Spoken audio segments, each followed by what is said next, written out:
Alors que la Hongrie se dirige vers les élections de 2026, quelque chose de bien plus grave qu'un simple débat politique se déroule dans les couloirs du pouvoir européen.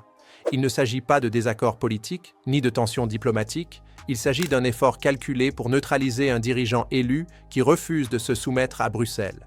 Après la Roumanie, après la France, la Hongrie est désormais clairement dans le viseur. Viktor Orbán, l'opposant interne le plus défiant de l'UE, fait face à une offensive politique coordonnée. La vraie question n'est plus de savoir si une pression sera exercée, mais jusqu'où l'Europe est prête à aller pour contrôler la démocratie elle-même. Cette attaque coordonnée se prépare depuis des années, et les preuves sont sous nos yeux. Viktor Orbán dirige la Hongrie depuis 2010, en tant que dissident interne le plus persistant de l'UE. Depuis 15 ans, il défie Bruxelles, bloque ses politiques migratoires, oppose son veto au financement pour l'Ukraine et refuse de se plier à ses diktats. Il est devenu l'incarnation de tout ce que les technocrates européens méprisent, la souveraineté nationale, les valeurs traditionnelles et l'audace de placer les intérêts hongrois en premier. Et Bruxelles en a assez. Pour la première fois depuis plus d'une décennie, Orbán fait face à une véritable menace, Péter Magyar. Magyar n'est pas un radical de gauche parachuté par Bruxelles. Il n'est pas un favori fabriqué dans un think tank européen. Au contraire, il vient de l'intérieur même du système d'Orbán. Ancien membre de longue date du parti Fidesz, il était marié à Judit Varga, ministre de la Justice d'Orbán. Il a travaillé au sein du système, en a bénéficié et en connaît parfaitement les rouages. Magyar est passé du statut d'inconnu politique à celui de sensation nationale après avoir attaqué son ancien parti. En décembre 2024, il a publié un rapport gouvernemental explosif de 47 pages, datant de 2021, documentant des abus systémiques dans les institutions hongroises de protection de l'enfance gérées par l'État. Selon ce rapport, plus de 20% des enfants placés sous la protection de l'État auraient subi des abus émotionnels, psychologiques, physiques et sexuels. Les tuteurs étaient au courant de plus de 3300 cas, mais il y a eu peu ou pas de poursuites contre les responsables. Le gouvernement possédait ce rapport dès 2021. Il connaissait les abus mais n'a rien fait. Au lieu de cela, en 2022, le gouvernement Orbán a organisé un vaste référendum sur la protection de l'enfance, en parallèle des élections parlementaires, se présentant comme le défenseur des enfants contre l'idéologie LGBT. Magyar a dénoncé une hypocrisie stupéfiante. Alors qu'il faisait campagne sur la protection des enfants, le gouvernement Orbán dissimulait des preuves montrant que des milliers d'enfants sous la garde de l'État étaient battus, humiliés, abusés sexuellement et affamés. De nouvelles vidéos diffusées en décembre montrent le personnel d'un centre de détention pour mineurs à Budapest en train de frapper violemment des enfants.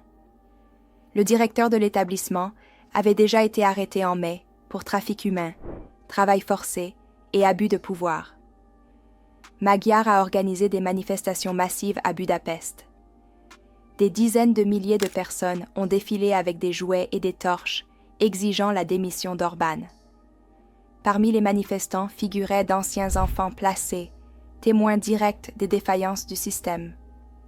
La présidente hongroise Katalin Novák et la ministre de la Justice Judit Varga ont démissionné après qu'il a été révélé qu'elles avaient gracié une personne impliquée dans la dissimulation de ces abus. Magyar a accusé publiquement le gouvernement Fidesz d'avoir utilisé son ex-femme comme bouc émissaire, refusant de participer à un système où les véritables responsables se cachent tandis que la corruption prospère. Magyar a fondé le parti Tisza, qui signifie respect et liberté, et qui gagne rapidement en popularité. Lors des élections européennes de juin 2024, son nouveau parti a obtenu près de 30% des voix, le meilleur score pour un parti non Fidesz depuis 2006. Les sondages actuels donnent Tisza à 44%, contre 42% pour le Fidesz. Le parti au pouvoir depuis 15 ans est désormais derrière un mouvement dirigé par un ancien initié qui connaît tous les secrets du système. La stratégie de Magyar est à la fois brillante et dévastatrice.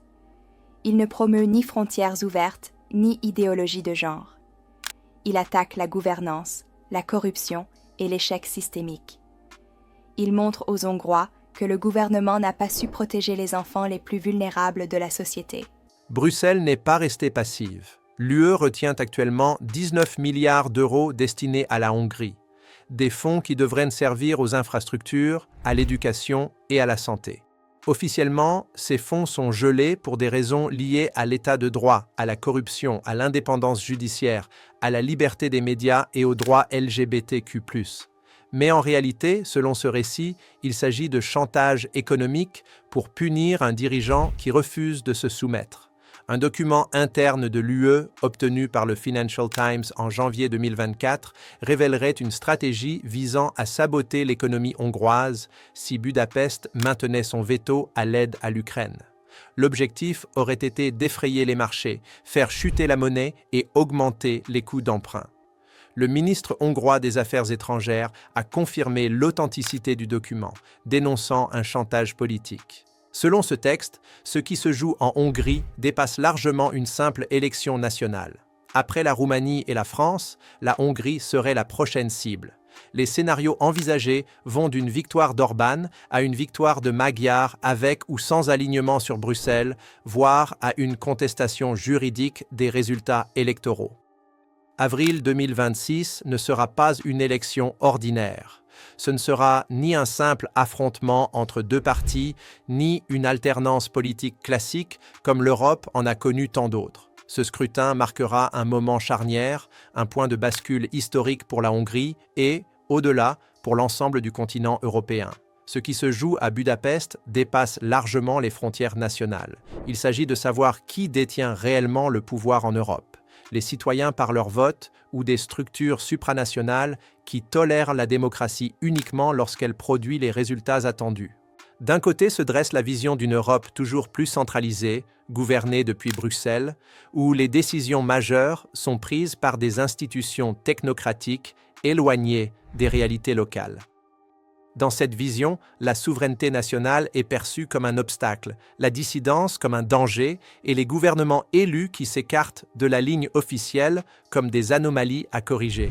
Les mécanismes sont désormais bien rodés, pression économique, gel des financements, campagne médiatique hostile, procédures juridiques, enquêtes ciblées et, si nécessaire, intervention des tribunaux pour invalider des élections ou exclure des candidats jugés indésirables. La démocratie, dans ce modèle, n'est plus une fin en soi, mais un outil conditionnel, subordonné à l'adhésion idéologique. De l'autre côté se trouve une conception plus ancienne, mais de plus en plus marginalisée, de l'Europe, celle des nations souveraines, coopérant librement, mais conservant le droit fondamental de décider de leur avenir, de leurs lois, de leurs frontières et de leurs valeurs. Dans cette vision, les élections ont un sens réel, même lorsque leurs résultats dérangent, choquent ou contrarient les élites politiques, économiques ou médiatiques. Viktor Orbán, avec toutes ses imperfections et ses controverses, incarne aujourd'hui cette résistance. Il représente l'idée qu'un petit pays peut dire non, qu'il peut refuser certaines orientations sans être immédiatement neutralisé et qu'il peut tenter de préserver une autonomie politique dans un système de plus en plus uniforme. Si Orbán tombe en 2026 sous la pression combinée de l'économie, des institutions européennes, des médias internationaux et d'éventuelles manœuvres juridiques, le message envoyé sera clair et sans ambiguïté. Aucun dirigeant européen n'est à l'abri s'il s'oppose durablement au consensus dominant. Ce précédent ne s'arrêterait pas à la Hongrie. Il s'étendrait inévitablement à d'autres pays et à d'autres mouvements politiques. En Italie, en Autriche, en Allemagne, en France, en Suède, partout où des forces nationalistes, souverainistes ou anti-establishment gagnent du terrain, le même schéma pourrait être appliqué. La méthode serait toujours la même, seuls les prétextes changeraient. À l'inverse, si Orbán parvient à survivre politiquement, s'il remporte l'élection malgré les pressions et conserve le pouvoir par les urnes, cela constituerait un signal tout aussi puissant, mais dans l'autre sens. Cela démontrerait que la résistance est encore possible, que les électeurs peuvent encore l'emporter sur les appareils institutionnels, et que la souveraineté nationale n'est pas totalement dissoute dans la gouvernance européenne.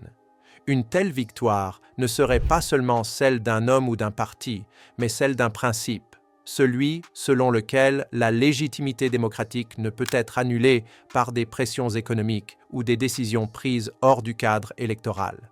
C'est pourquoi l'élection hongroise d'avril 2026 doit être observée avec une attention extrême, bien au-delà des cercles politiques habituels. Elle servira de test grandeur nature pour mesurer l'état réel de la démocratie européenne au XXIe siècle. Les discours officiels continueront sans doute de vanter les valeurs démocratiques, l'état de droit et la volonté des peuples.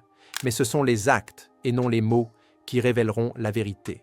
La question centrale est simple, mais fondamentale. L'Europe accepte-t-elle encore la diversité politique en son sein ou cherche-t-elle désormais à imposer une orthodoxie unique sous couvert de moralité et de gouvernance? En définitive, ce qui se joue en Hongrie n'est pas seulement le sort d'un gouvernement ou d'un Premier ministre, c'est l'avenir du pluralisme politique en Europe. C'est le droit des peuples à choisir des dirigeants imparfaits, contestés, parfois dérangeants, mais légitimement élus. C'est la frontière entre une union de nations libres et un système où le pouvoir réel échappe progressivement aux électeurs. Avril 2026 ne dira pas seulement qui gouverne la Hongrie, il dira ce que vaut encore le vote en Europe, et si la démocratie appartient toujours aux citoyens ou si elle a déjà été discrètement confisquée par des centres de pouvoir non élus.